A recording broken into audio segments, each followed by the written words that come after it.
Hola, bienvenidos a la segunda temporada de Medianity Insights, el espacio donde exploramos el mundo de los medios, la comunicación y la tecnología de la mano de referentes que marcan la diferencia. Hoy, episodio 2, Filosofía Digital con Tomás Balmaceda. Lo que yo siento que soy es filósofo, en el sentido amplio de la palabra, en el sentido de que creo que la filosofía para mí siempre fue esta forma de conectarme con la realidad, de entenderla, de abordarla.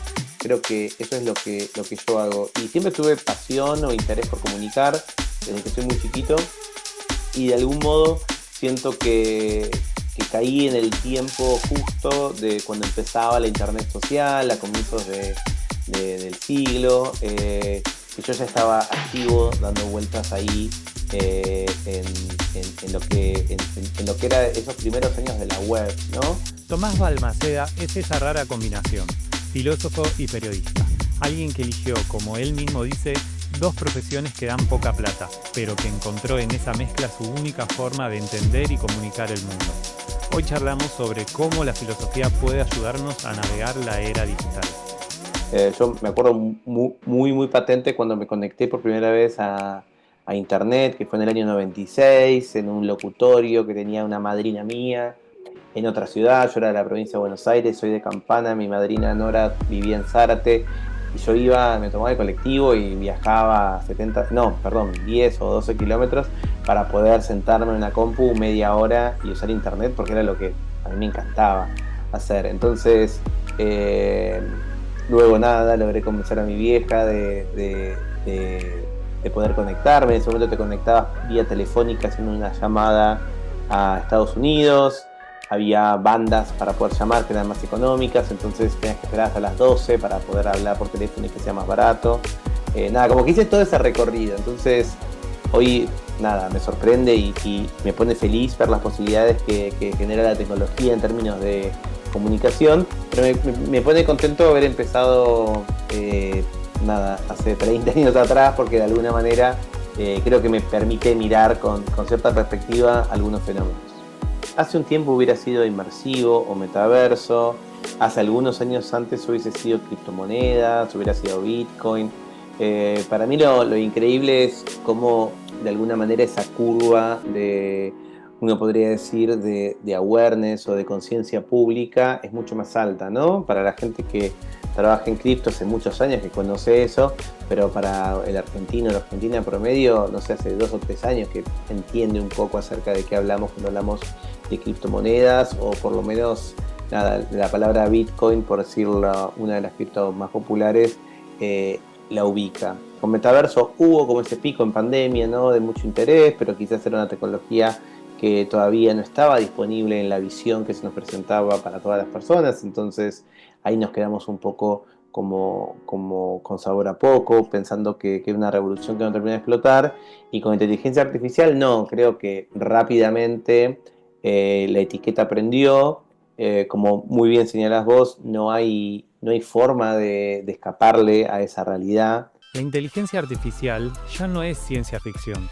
Está en nuestro WhatsApp, en las apps que usamos y, según Tomás, hasta en las heladerías porteñas. ¿Cómo algo tan complejo se volvió tan cotidiano, tan rápido? Acá en la ciudad de Buenos Aires fui a la heladería y estaba un helado que se llamaba Tropicalia. Y Tropicalia, ya separado. Decían, el primer gusto de helado hecho con inteligencia artificial. Yo soy muy curioso, muy hincha, entonces nada, cuando pido el helado, tampoco soy tan arriesgado para pedirme todo el cucurucho de Tropicalia, pero le dije al heladero, digo, ¿me dejas probar el helado de IA? Me dice, sí, me dice, es de maracuyá con frutos rojos. Como que tipo le bajó el precio. Yo, mira, todo es Tritelín que le puso a la empresa para eso. Pero bueno, creo que el certificado de que la inteligencia artificial está en todos lados se lo llevaron los que inventaron el primer gusto de helado hecho con IA. ¿Qué tienen en común la búsqueda de la verdad filosófica y la investigación periodística? Para Tomás, son dos herramientas que se complementan. Una le da el marco para entender, la otra el alcance para comunicar. Una combinación que, según él, desbalanceó hacia las profesiones que menos pagan. Es la manera en la que yo encontré que puedo comunicar cosas a más personas. Como que, aunque no parece a primera vista, para mí la filosofía y el periodismo son dos caras de una moneda que me completa a mí. Cuando me presento, y a veces, como me preguntaste vos, me preguntan qué estudié o qué hago. A veces yo digo esto, bueno, estudié filosofía y hago mucho periodismo. Suelo hacer el chiste de que elegí dos profesiones que dan poca plata, porque son dos profesiones muy... Digo, en general uno siempre, alguien es tipo, bueno, soy ingeniero y me gusta la música, o soy contador y hago deporte. Yo agarré dos malas, porque lo desbalanceé. Pero son dos facetas de lo que hago. La filosofía, como te conté, me permite tener el marco para entender las cosas, pero no siempre es fácil la divulgación. Yo hago muchos esfuerzos por tratar de divulgarlo y le pongo mucha onda y bueno, y a veces me sale y muchas veces no me sale. El periodismo, en cambio, tiene un scope, un alcance, un reach mucho más amplio. Y ahí siento que tengo la suerte también de muchos años. Empecé a trabajar, mi primer trabajo como periodista fue en Clarín en 2003, imagínate, hace muchísimo tiempo. Y siempre tuve la fortuna de trabajar en lugares grandes, La Nación, Clarín, he estado en Telefe, digamos, siempre me tocaron espacios muy populares. Y me encantaba eso, la amplitud. Entonces trato de agarrar la filosofía, que suele estar más encapsulada, más intramuros, más vinculado con lo académico, y el periodismo es el espacio en donde toco los temas que a mí me gustan tocar o lo que a mí me interesa contar a más personas. De la era dorada de los diarios impresos al reinado de las plataformas digitales, Tomás vio cómo cambió todo. La forma de producir noticias, la relación con las audiencias y hasta el modo en que medimos el éxito. Pero ¿qué se gana y qué se pierde en ese pasaje de lo masivo al nicho? Como te conté, yo arranqué en el 2003 en Clarín, en un suplemento de papel que se llamaba El Sí, que era el suplemento joven, que era además el suplemento que yo leía cuando era chico, así que para mí fue como muy importante trabajar ahí, porque genuinamente yo esperaba los viernes en mi ciudad. Mi mamá compraba martes y viernes el diario porque había unos fascículos, vos te podías armar como colecciones de enciclopedias o de libros con los fascículos que venían martes y viernes. Entonces eran los 2 días que estaba el Clarín en mi casa, y ese día donde estaba el Sí era mi manera de conocer bandas nuevas, grupos nuevos. Yo seguía mucho a un periodista con el que ahora trabajo y me siento muy orgulloso, que es Pablo Shanton, que realmente hablaba de las canciones y de los artistas que yo quería escuchar, ¿no? Entonces fue súper formativo. Cuando empiezo a trabajar en el Sí, yo agarré como el último momento en donde genuinamente lo que publicabas en papel tenía una reproducción muy fuerte en el resto de los medios. No solamente porque las personas leían más la versión en papel, sino porque estaba también como una escuela de producción de radio y de televisión que miraba el diario. Como que a la hora de armar un programa de actualidad, agarrabas el diario de la mañana en las mesas de producción, se leían las notas y eso después iba replicado. De Clarín, en paralelo, me llamaron de Noticias, que era una revista con una tirada muy grande en ese momento, y también lo que yo escribía luego veía que tenía un impacto en las otras partes. Eso creo que sí desapareció, en el sentido de que ahora hay nichos, ¿no? Es más difícil que vos le puedas hablar a todo el mundo.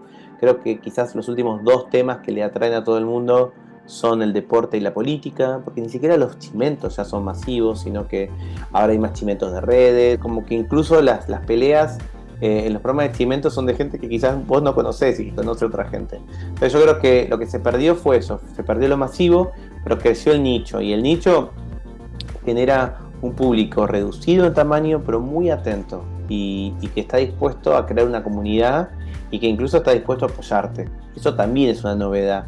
Newsletters que se bancan con la comunidad, experiencias como por ejemplo Futurock, o de alguna manera Cenital también, que tienen su comunidad de suscriptores que no necesariamente reciben el material súper exclusivo, porque está disponible para todos, los newsletters o las transmisiones, pero quieren bancar ese proyecto. Eso es novedoso. Lo que creo que no cambió es esta idea de que el buen periodismo, para mí, es el periodismo que cuenta una buena historia y que al final del día le garpa ser riguroso. Contar una buena historia es lo que más necesitamos, hay que hacer algo atractivo. Y eso, recontra, siempre había que titular. Yo cuando escribía en papel, meditaban, por supuesto, pero realmente el título y después la escuela de Fontevecchia del primer párrafo para mí fue central. En noticias, el primer párrafo de la nota tenía que contar toda la nota, tenía que pegarte una piña, te decía, tenía que ser una cosa muy potente y tenía que provocar un poco, ¿no? Es como que tenía que llamarte y pegarte la piña. Eso es lo que te pedían en el primer párrafo. Eso yo lo sigo manteniendo. Sigo buscando que el primer párrafo de lo que yo escribo sea provocador y te adelante un poco de lo que vas a contar. Yo no concibo la idea de que el bait, que ahora está tan de moda, ¿no? Esta idea del anzuelo, de que pones algo, conocí a la famosa que se hizo las lolas, y lees toda la nota y no era ni famosa ni se hizo las lolas.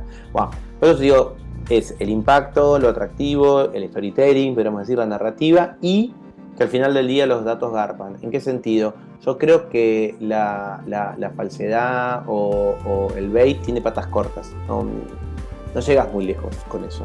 Entonces creo que eso se mantiene, tanto del papel como no. Y en ocasiones, cuando yo tengo que hacer otros proyectos, como libros, o cuando tengo que hacer proyectos como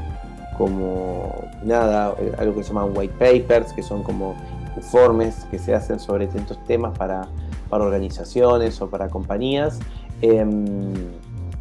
yo trato de armar equipos con gente que venga de la gráfica como yo, porque me parece que es la mejor escuela. Yo creo que efectivamente, yo quizás hoy no te pueda titular de una manera perfecta para las redes, necesito gente joven que lo haga mejor, pero te puedo dar un ángulo de la noticia y cualquiera, y gente que tiene mucho más trayectoria que yo, muchísimo más o más talento que yo, de manera que los nativos digitales no pueden. Ahora hay espacio para las comunidades confían en vos y no se van a asustar si ven un video de 2 horas. Y no se van a asustar si hay una conversación de 2 horas, si es algo que le atrae a esa persona. Y uno puede decir, bueno, pero mira, tienen 200.000 suscriptores, tienen, no sé, 100.000 views. Está buenísimo. La tele tuvo millones de seguidores. O sea, son otros números, ¿no? Como es re distinto poder verlo. Hay algo ahí como de baño de humildad, que es que hasta la irrupción de YouTube en estos meses como gran espacio para el streaming, los podcasts, que yo lo amo, es mi formato favorito, donde yo cuando los hago trato de hacer podcasts bien hechos, o sea, le pongo mucha gana y mucha cabeza. Vos no sabías cuántos se escuchaban. Tenían rankings, los rankings de Spotify ni siquiera son reproducciones, son rankings basados en una fórmula que incluye suscriptores, tiempo de escucha, etcétera, etcétera. No sabes cuánta gente lo escuchaba. Ahora YouTube es un baño de humildad, porque cuando, no sé, y me pasa, yo trabajo en medios súper grandes ahora, que están en streaming, y a veces estás al aire y hay 1.500 personas, que no son pocas, pero uno dice, ¿cómo este gran medio no tiene 1 millón? ¿No? Como que está esa fantasía. Entonces, vuelvo a esto, es el nicho, y el nicho te puede bancar. Yo sí lo que siento, es una opción muy personal, y quizás esto se va a escuchar a lo largo, o ver a lo largo del tiempo, va a cambiar, o sea que lamento, esto lo digo en este momento. A mí lo que me pasa es que la Argentina no tiene un volumen de entrevistables tan grande. Entonces, ves a los mismos en los mismos lados. ¿Se puede hablar de filosofía usando a los Simpsons o a una serie de Netflix como disparador? Tomás cree que sí, y que justamente ahí está la clave para acercar las ideas a más personas, sin solemnidad y con una buena dosis de cultura pop. Yo siento que la filosofía para mí es mi forma de abordar la vida, en el sentido del análisis filosófico, en el sentido de las herramientas con las que yo puedo entender la realidad. Y obviamente la cultura pop es una parte muy importante, y yo siempre le escapé a la solemnidad, nunca me gustó ser solemne, y también le escapé a la idea de que hay una alta cultura y una baja cultura. Por supuesto hay productos culturales muy sofisticados que requieren mucho esfuerzo y que son muy ricos y que hablan un montón de la identidad de las personas. Eso sin lugar a dudas. Dicho eso, también entiendo que en ocasiones hay como un desdén o un desprecio por aquello que es popular, solo por el hecho de ser popular. Entonces me parece importante decir, bueno, mirá, si hay algo que tanta gente lo ve o que tanta gente lo mira, bueno, encontrémoslo como vehículo para que sirva para algo más, para abrir una ventana.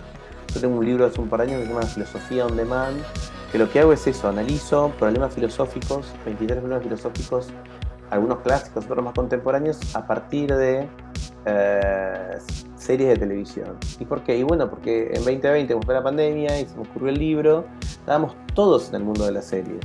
Y a veces se daban conversaciones por tal capítulo, por tal trama, que podían generar intereses o curiosidades muy compatibles con los problemas filosóficos. Entonces, yo eso lo celebro. Después, si quieres ser un filósofo profesional, por supuesto, tenés que trabajar, tenés que estudiar, tenés que esforzarte, tenés que respetar las normas de la academia, todo eso. Pero para acercarte, me parece que lo popular es una gran vía, y me parece que está al alcance de todos, y todos podemos de alguna manera acceder a contar con nuevas herramientas conceptuales para la vida, inspirándonos en estos grandes productos populares. Porque a veces es difícil pensar en los jóvenes porque nuestro país es muy amplio, tiene distintas partes, hay distintas, obviamente, ¿no? Accesos a distintos materiales, intereses, recursos. Sí siento que, a diferencia de mi generación, yo tengo 44 años, en donde tal vez terminabas el secundario y medio que las oportunidades que tenías eran o estudiabas o trabajabas, no había nada intermedio, y si te tocaba estudiar o elegías estudiar, tenías también ciertas carreras, ¿no? Este fin de semana hablé con un adolescente que me decía, no sé qué estudiar, porque me empezó a nombrar todas carreras que yo ni sabía que existían. Entonces ahí me dije, bueno, qué diferente de nosotros, porque nosotros realmente teníamos pocos, y además había algunas que te aseguraban un futuro, ¿no? Esto que te decía yo, bueno, elegí periodismo y filosofía, me voy a morir de hambre, ¿no? Que era un poco lo que pensaban en mi casa. Porque antes era, bueno, estudiar Derecho y te vivir bien, o estudiar Economía y te vivir bien, o estudiar Ingeniería y te vivir bien. Eso ahora ya no pasa más, ¿no?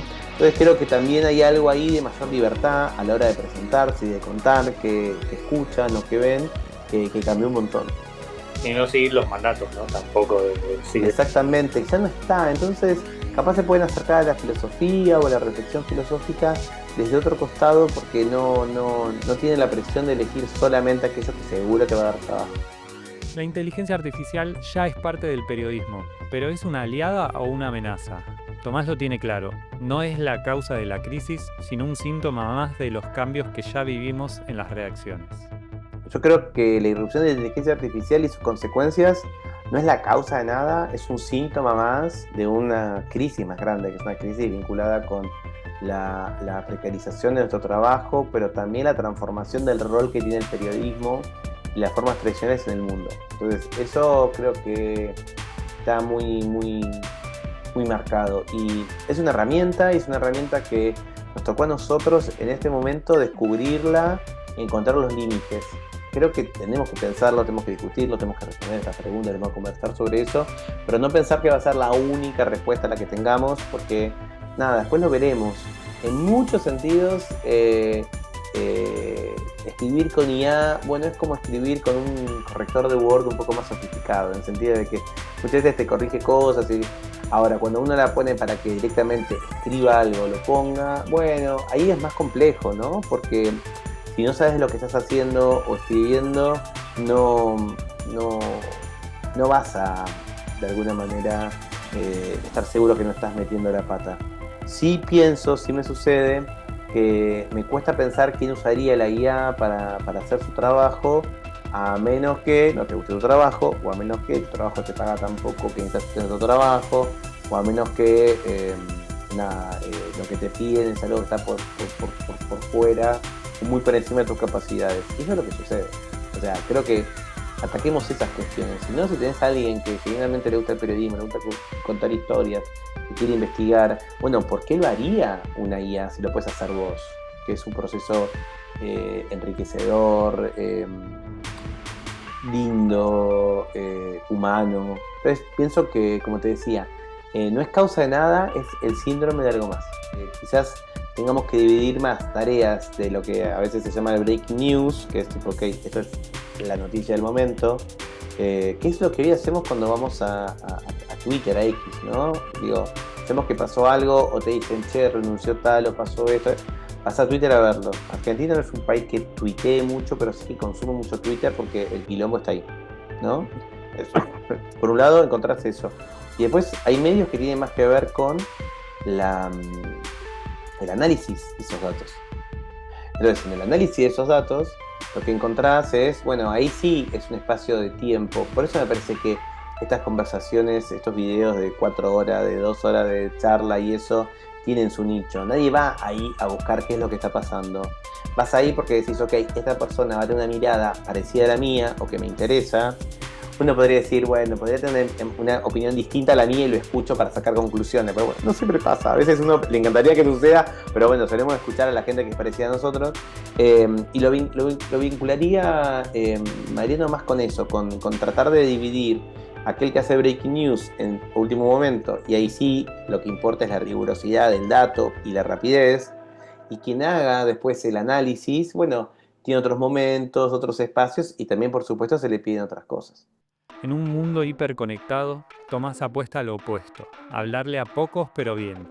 Un enfoque de nicho que, según él, puede tener más impacto real que llegar a millones sin conexiones verdaderas. Yo nací en internet, en redes sociales.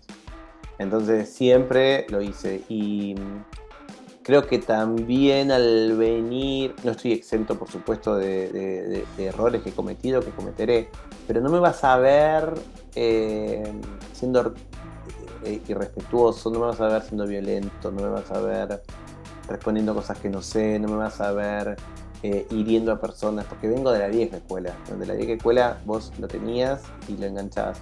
Tampoco creo que nunca voy a tener una audiencia gigantesca, porque también lo que hago es de nicho. Entonces, creo que en ocasiones lo que pasa con las personas que cometen ciertos errores o que toman estrategias más agresivas son porque, bueno, quieren crecer mucho. Y hay veces que no todo el mundo puede crecer mucho. No sé, yo digo, me siento que tengo una audiencia mucho más grande de la que hubiera imaginado, pero nunca voy a llegar al 1.000.000, a 500.000, 200.000. Y estoy recontra en paz con eso, porque hago filosofía o hago, qué sé yo, no sé, comentarios sobre tecnología, pero ni siquiera es que muestro un teléfono. Hago más, análisis, como decíamos recién, de cómo la sociedad es transformada por la tecnología y la tecnología por la sociedad.